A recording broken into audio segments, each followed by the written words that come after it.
me baseei no livro Pai do Ponto Azul, do Carl Sagan. E esse Carl Sagan, ele é um importantíssimo cientista. Eu não sei se vocês já ouviram falar, ele apresentou a série Cosmos, que é uma série muito, muito conhecida do meio da astronomia.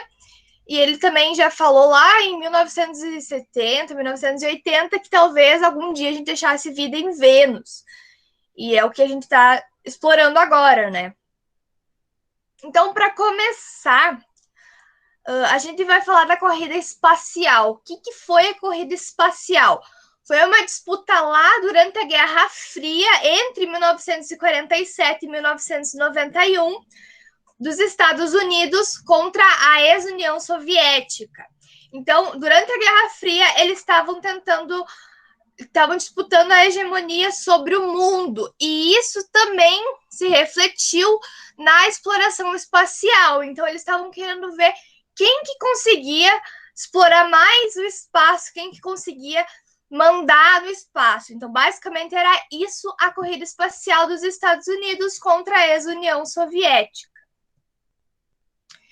Então, vou falar primeiro da ex-União Soviética, e eles tinham um programa espacial que nasceu depois da Segunda Guerra Mundial. E esse cara aqui, ele foi o principal cientista por trás da maioria, assim, das ideias, das descobertas da União Soviética.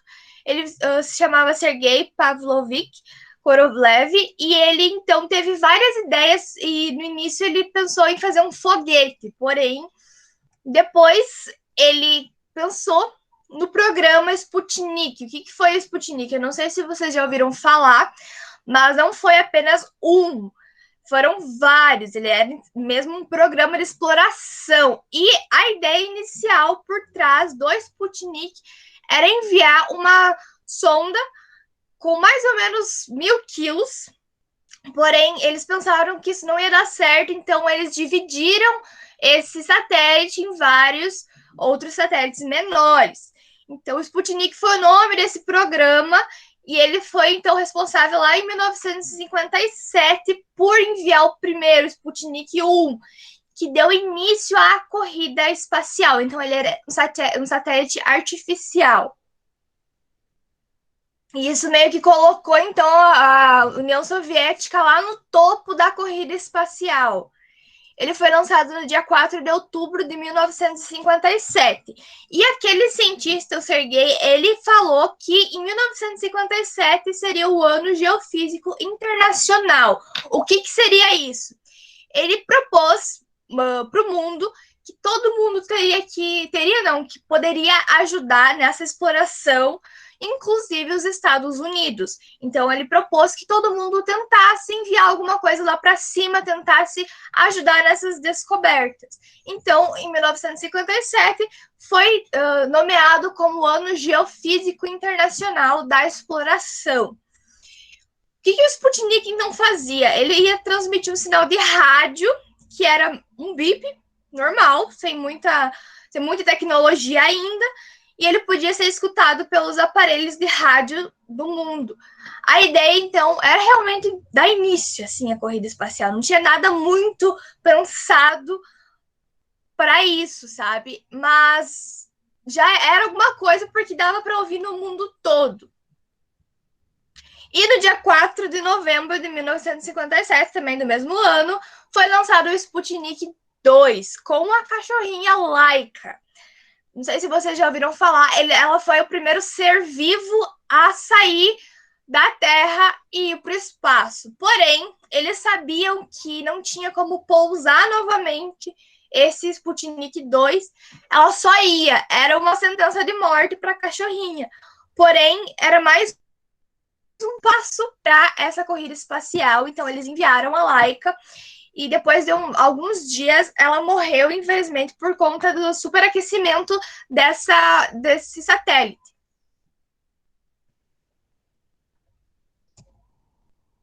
E como eu falei, então, eles tiveram ao todo 10 Sputniks, e cada um foi explorando alguma coisa. O Sputnik 3, ele comprovou a existência do cinturão radioativo ao redor da Terra, que é o cinturão de Van Allen. Isso estava sendo muito debatido e proposto pelos Estados Unidos, e a União Soviética veio e conseguiu provar que sim, que existia isso. Então, meio que foi uma parceria, mas não tão parceria assim, dos dois que estavam na corrida espacial. O Sputnik 2 inaugurou, então, o uso do foguete, o Vostok. E depois a gente vai ver o que ele fez. A gente pode notar bastante que a União Soviética estava, assim, a um passo na corrida espacial. O Sputnik 5 já enviou dois cachorrinhos para o espaço, mas eles conseguiram ser trazidos novamente no dia seguinte. Então, diferente da Laika, eles tiveram uma segunda chance, né? O Sputnik 6 enviou, então, mais dois cachorrinhos, porém, eles foram mortos porque teve uma falha técnica. Os 7 e 8 eles foram enviados para entrar na órbita de Vênus, porém eles falharam. Um falhou na decolagem e o outro falhou quando ele chegou perto, porque, não sei se vocês lembram das últimas aulas, Vênus tem uma pressão muito grande e é um planeta muito quente. Então, chegou lá e raramente alguém consegue pousar alguma coisa lá em Vênus. Acho que ninguém conseguiu até agora. Então, eles também, né, a primeira tentativa foi falha. O Sputnik 9 e o 10, eles enviaram novamente mais cachorros para o espaço. Por que eles estavam só enviando cachorro? Porque ainda não tinha uma segurança de enviar um ser humano, porém eles estavam vendo o limite de algum organismo vivo lá no espaço. Também foi criado o programa Luna. E então o Luna 1 foi lançado em janeiro de 59 e foi a primeira sonda bem sucedida desse programa. Ela tinha como missão espacial, o foco era a Lua, né? Como o próprio nome já diz. E ela foi a primeira missão, então, o Luna 1, a se aproximar da Lua. Ela colocou ali, definitivamente, a União Soviética um passo à frente dos Estados Unidos na corrida espacial. E, então, essa foi a primeira nave espacial diferente do Sputnik, que era um satélite artificial, isso aqui é uma nave. Ela conseguiu escapar, então, da gravidade terrestre. Também temos o Luna 2, que foi lançado em 14 de setembro de 59. E ela foi a primeira nave a causar algum impacto com outro astro, que foi a Lua. A Luna 1 também meio que tinha esse objetivo, porém teve um desvio da rota por causa do Sol. Nesse lançamento, eles concluíram que a Lua não possuía nenhum campo magnético que tinha influência nos corpos e nem identificaram nenhuma radiação, né, da radiação. E, então, cada lançamento tinha um objetivo, por menor que fosse. Mas é claro que não tinha toda essa tecnologia que nem a gente tem hoje em dia, que a gente já vai ver mais tarde, para enviar o negócio lá para o final da nossa galáxia, como a gente está fazendo ultimamente. Porém, eles tinham, sim, objetivos para começar essa exploração mais a fundo. Já a Luna 3 conseguiu fazer um negócio que até então ninguém imaginava, que foi em outubro de 59 também. Ela conseguiu fotografar o lado oculto da Lua, e esse daqui foi a foto. Nada muito visível comparado às fotos que a gente tem hoje em dia, claro, porém isso já foi, assim, uma exploração ao máximo. Então agora vamos entrar no foguete Vostok 1. Esse foguete, ele foi responsável por levar o primeiro ser humano para o espaço. Então, a União Soviética enviou o primeiro ser humano para o espaço, que foi Yuri Gagarin, que é esse cara aqui, esse astronauta. Porém, não foi nada muito além, porque eles enviaram vários cachorros, porém o organismo humano se comporta de uma maneira diferente. Ele conseguiu atingir 169 quilômetros na baixa órbita da Terra, então ele não foi muito longe. E esse voo, né, essa exploração durou apenas 108 minutos e ele conseguiu pousar tranquilamente. E isso aconteceu no dia 12 de abril de 1961. Se for parar para pensar, para ver toda a tecnologia que a gente tem hoje, enviando gente lá para a Estação Internacional, é muito ali, sabe? 1961 não é muito longe perante toda essa tecnologia que a gente tem hoje em dia. Então é bem legal pensar nisso. Então, quem enviou o primeiro ser humano para o espaço foi a ex-União Soviética. E eles também conseguiram enviar as primeiras naves para explorar outros planetas no mesmo ano. Então, eles enviaram a Venera 1 para explorar Vênus, né? É uma nave diferente da outra, também era uma nave, mas não era bem para explorar Vênus, era para mais um passo ali. Também enviaram a Mars 1 no mesmo ano para explorar Marte. O Vostok também é um programa. Eles não pensavam em coisas separadas. Eles pensavam em programas para ir aos pouquinhos explorando. Então, no Vostok 6, eles enviaram a primeira mulher no espaço, que foi a Valentina Tereshkova. E isso aconteceu em 16 de junho até o dia 19 de junho. Então, ela conseguiu ficar na órbita por um tempo maior. O objetivo, então, dessa exploração foi comparar os efeitos do voo espacial no organismo feminino da mulher do organismo do homem, que tem diferença sim. Eles queriam comparar isso para ver quão grande era essa diferença.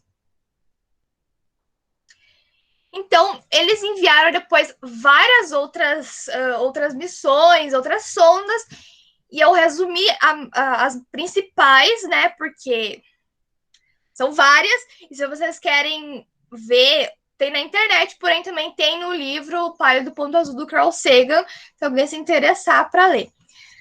Temos esse aqui que é o Voskhod 1, que foi lançado em 1964 e foi a primeira missão espacial a levar mais de uma pessoa. Eles enviaram 3 astronautas e ficaram ali na órbita também terrestre, mais perto da Lua, porém eles não saíram para explorar, eles ficaram só na órbita ali mesmo. Temos o 2 também, que foi lançado em 1965, e foi o primeiro passeio espacial. Então, eles tiveram saíram um pouquinho mais, mas voltaram. Então, nada muito grande assim, porém já era uma baita tecnologia. O Mars 3 foi lançado em 1971. Ele teve o primeiro pouso em outro planeta, que, como o nome já diz, foi em Marte. Então, a União Soviética lançou o primeiro ser vivo, né, que foi a Laika, o primeiro humano, que foi o Yuri, a primeira mulher, que foi esqueci o nome dela, aqui, a Valentina, além de o primeiro pouso em outro planeta, que foi na Mars 3. E eles também lançaram a Vega 1, que foi o primeiro encontro cometário próximo, que foi o Halley. O Halley passa aqui, a gente consegue ver ele a cada 70 anos. Então, em 1986, eles fizeram esse encontro com essa Vega 1 para explorar um pouquinho mais o cometa Halley. A gente tem também a Mir, que foi só teve essa, que foi lançada no mesmo ano, em 86, e ela foi a primeira estação espacial habitada por tripulações, e essas tripulações, elas trocavam, então astronautas voltavam. Hoje a gente tem a Estação Espacial Internacional, que a gente consegue muitas vezes ver ela passando, é um brilhinho, né, passando ali na Terra, e ela tem astronautas do mundo todo para exploração, para ver como é que funciona lá em cima. E eles estão sempre também trocando, enviando sondas a partir do SpaceX, eles estão enviando sondas com comida, algumas outras coisas, suplementos, para os astronautas, e depois eu vou falar um pouquinho mais disso. Agora, eu vou falar do que os Estados Unidos fez. A corrida espacial não foi focada só na União Soviética. Ao mesmo tempo que a União Soviética estava fazendo tudo isso ali que eu falei para vocês, os Estados Unidos também estavam. Era ao mesmo tempo, porém eu separei para ficar mais fácil de entender. Eles tiveram, então, esse programa, o Explorer 1, que foi lançado em 31 de janeiro de 1958. E esse foguete ali que está aparecendo, ele é o Juno 1. E diferente da União Soviética, tiveram vários nomes diferentes, não o mesmo para o programa e para as sondas. E também, apesar de ser um ano depois, que o Ano Geofísico Internacional começou em 1957. A ideia do Explorer 1 também começou nesse ano, porém eles conseguiram concretizar em janeiro de 58. E isso meio que foi uma resposta para o Sputnik 1. Porém, a gente pode ver a diferença já que, né, da estrutura. E os Estados Unidos falou que eles descobriram o cinturão de Von Allen a partir disso. Porém, lembra que eu falei também que a União Soviética comprovou? Então, eles descobriram. Porém, na ciência, a gente não pode falar, olha, é isso aqui, é isso aqui. A gente tem que ter vários dados e diferentes formas de ver isso. Então, eles viram a partir desse satélite e depois eles comprovaram com o Sputnik 1. Sputnik 1 não, o 3. Então, a partir desse, eles descobriram o cinturão.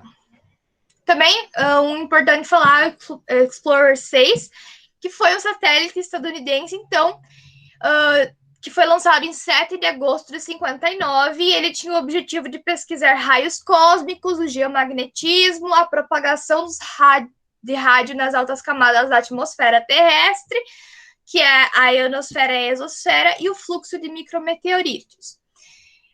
Isso, aqueles meteorinhos que caem aqui, que passam aqui, que a gente já também estudou. Eles conseguiram, a partir desse satélite, tirar as primeiras imagens da Terra que foram transmitidas em rede nacional de televisão. E essa foi a imagem da Terra. A gente pode ver que desde o início a Terra era redonda, né?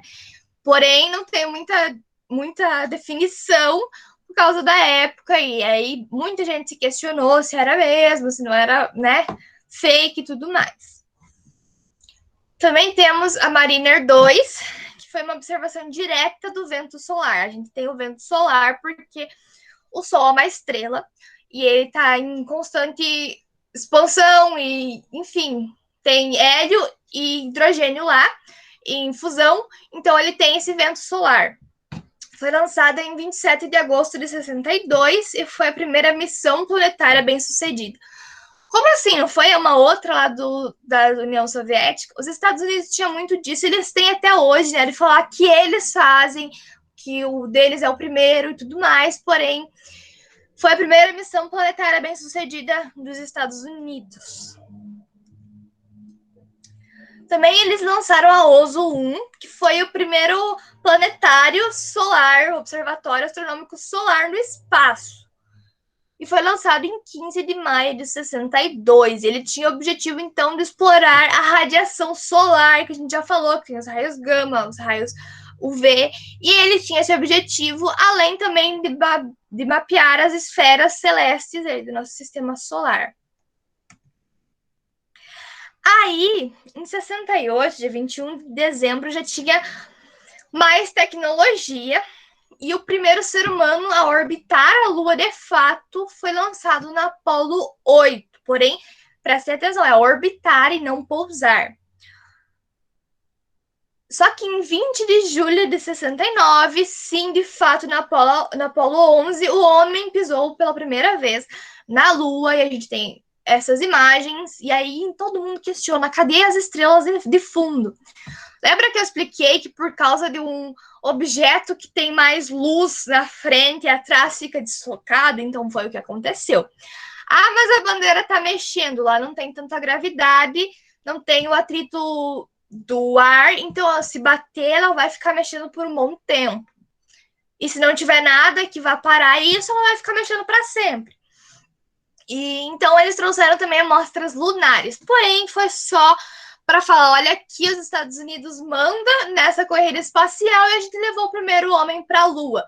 Nada mais. Agora eles estão tentando enviar homens e mulheres, a primeira mulher para a Lua, para ficar lá por um tempo maior, para tentar colonizar a Lua. Eles têm essa ideia assim de colonizar a Lua. Então, ali foi só botei um ser humano na Lua e é isso aí. A gente também tem a Viking 1, que foi lançado no dia 20 de julho de 76, e foi a primeira missão espacial a buscar vida lá em Marte. E aqueles carrinhos de Marte que a gente sempre vê. Só que ele durou por alguns anos. A maioria dessas sondas, dessas naves, satélites, elas funcionam por um tempo. Porém, elas continuam lá em cima. O Sputnik não está lá em cima até agora sem funcionar.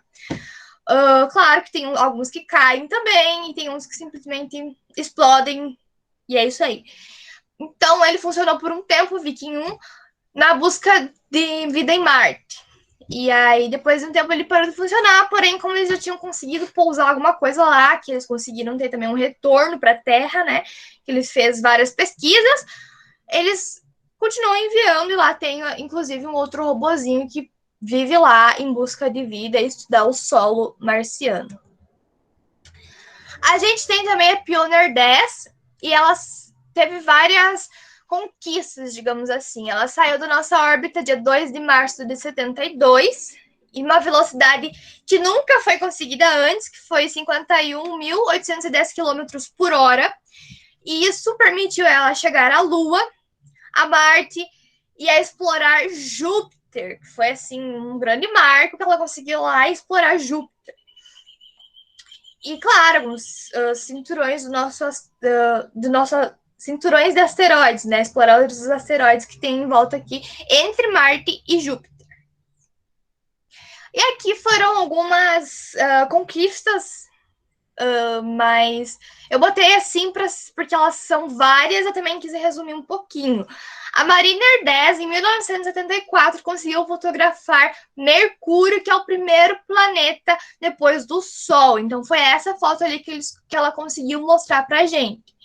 A Pioneer 11, em 1976, conseguiu fotografar Saturno e os seus anéis, e uma luazinha aqui. Saturno tem 88 luas hoje, que a gente sabe, e sempre está descobrindo mais luas. Mas, enfim, eles conseguiram registrar uma luazinha aqui.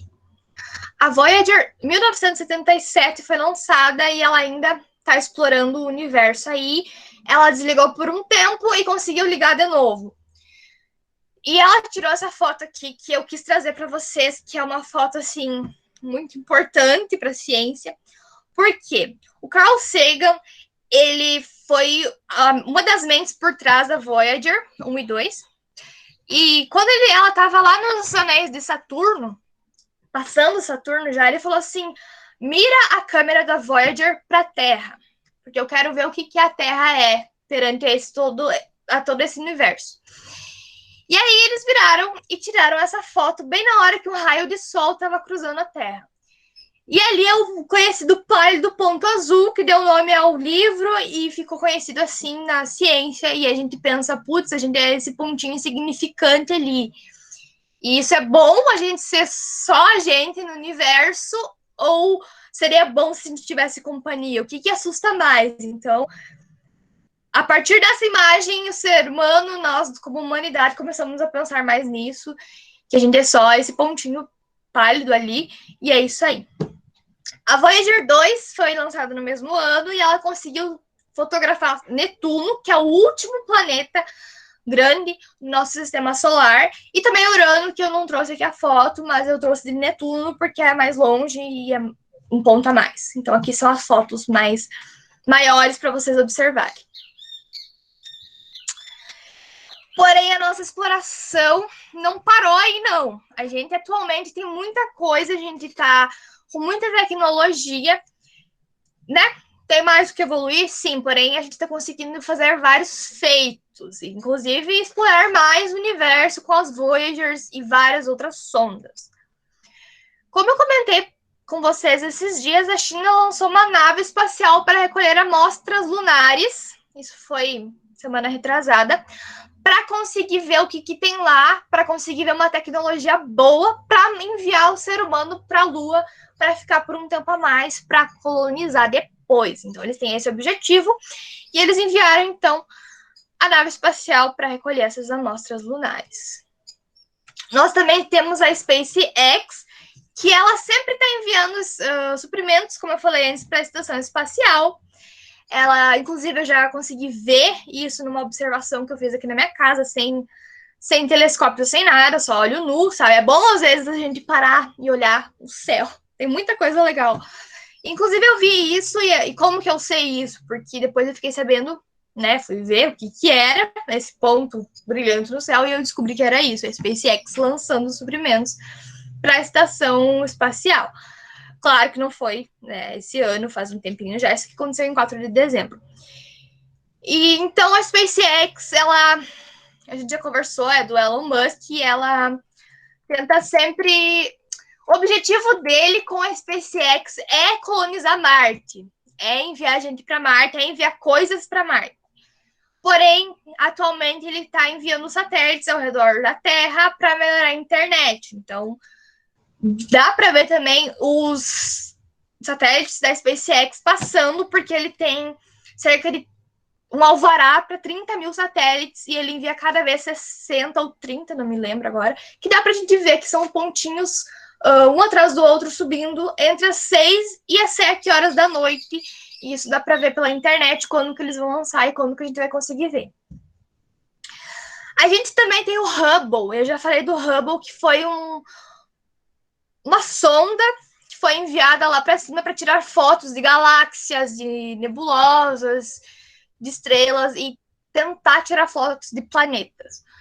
E ela está em ativa até hoje, ela foi lançada lá na década de 90, e atualmente ela conseguiu mostrar uma nebulosa que mudou o brilho dela em 2 décadas. O universo, ele sempre está mudando, ele não é uma constante, ele está sempre mudando, igual a vida aqui na Terra, sempre está mudando. Então, o Hubble conseguiu registrar a falta dessa nebulosa há 20 anos atrás, e atualmente os cientistas compararam que tem diferença nesse brilho. E isso pode indicar alguma coisa, que é o que eles estão trabalhando agora. E também, eu trouxe aqui matéria escura. O que é a matéria escura? Na criação do universo, a gente tem a nossa matéria clara, que é o que a gente consegue ver, porém os cálculos mostram que falta ainda matéria. Então, essa falta de matéria visível é a chamada matéria escura. E o que isso pode indicar? Tem várias teorias, inclusive de universos paralelos. Então, todo mundo estuda isso, os cientistas querem estudar isso, porque isso pode ser um grande feito para a gente descobrir alguma outra coisa que não está visível.